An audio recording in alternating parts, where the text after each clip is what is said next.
Decide on a location for your pond. It should ideally be placed near the home or patio where you will get the most enjoyment out of its sights and sounds.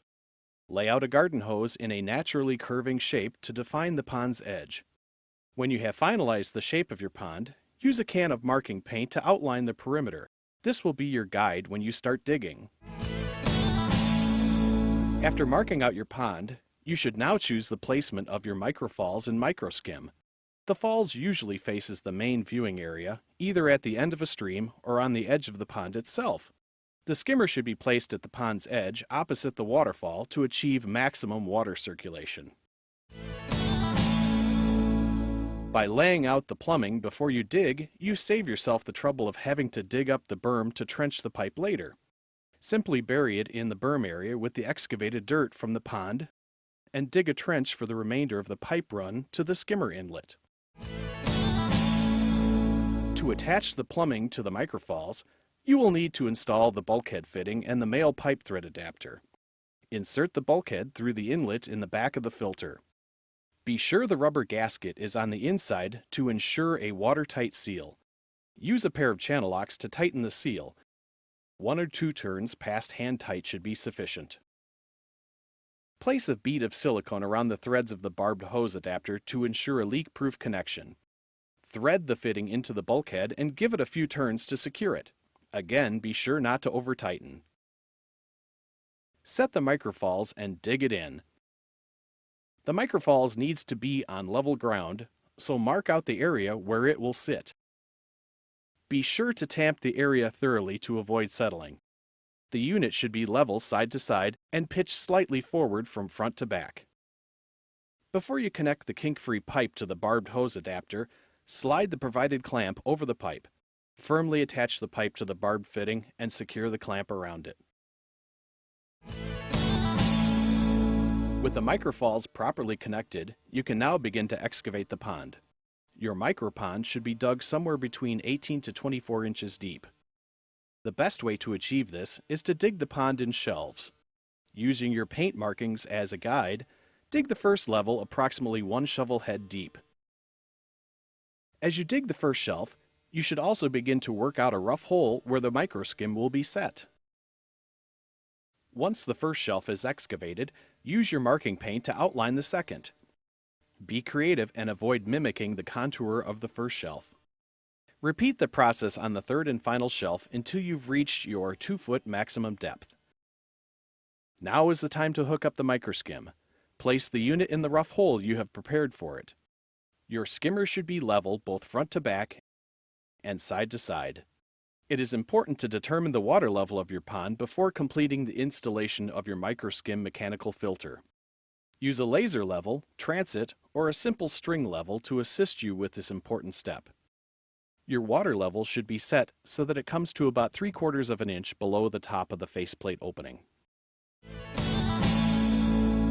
After you have completed the excavation and removed any sharp rocks or debris that you may have unearthed, you will be able to install the fabric underlayment and fish-safe EPDM liner.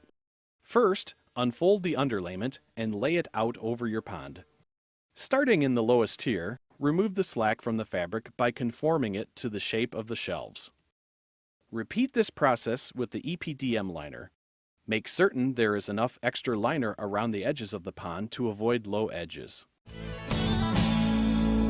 Before installing the faceplate, remove the underlayment that covers the skimmer face, as you will be attaching the liner directly to the skimmer opening.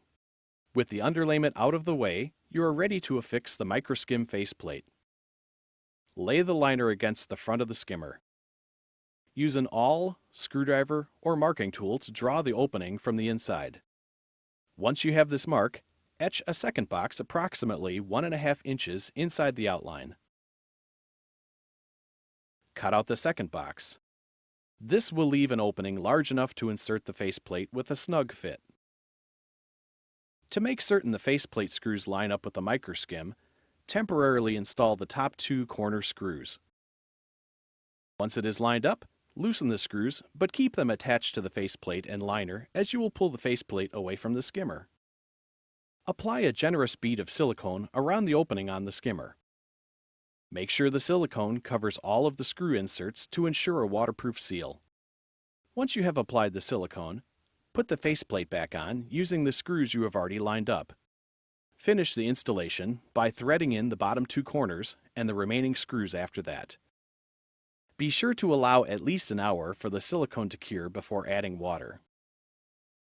Assemble the pump and plumbing assembly by following the instructions provided in the kit. Next, lower the pump into the microskim and connect the plumbing assembly to the trenched pipe by way of the union provided.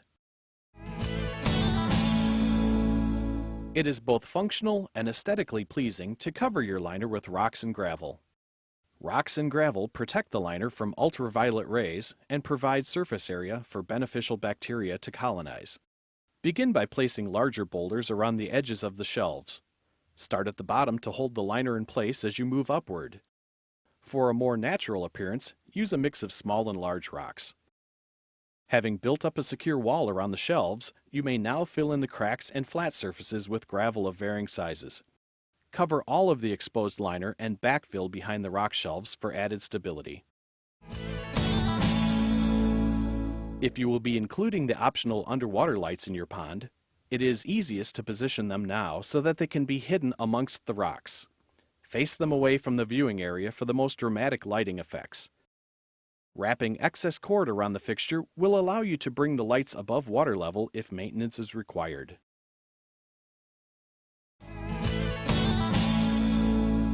For a head start on great water clarity, clean off the rocks and gravel to remove dust and small debris. If you have a spare pump, you can place it in the bottom of the pond to suction out the dirty water or simply use the pump that came with your kit.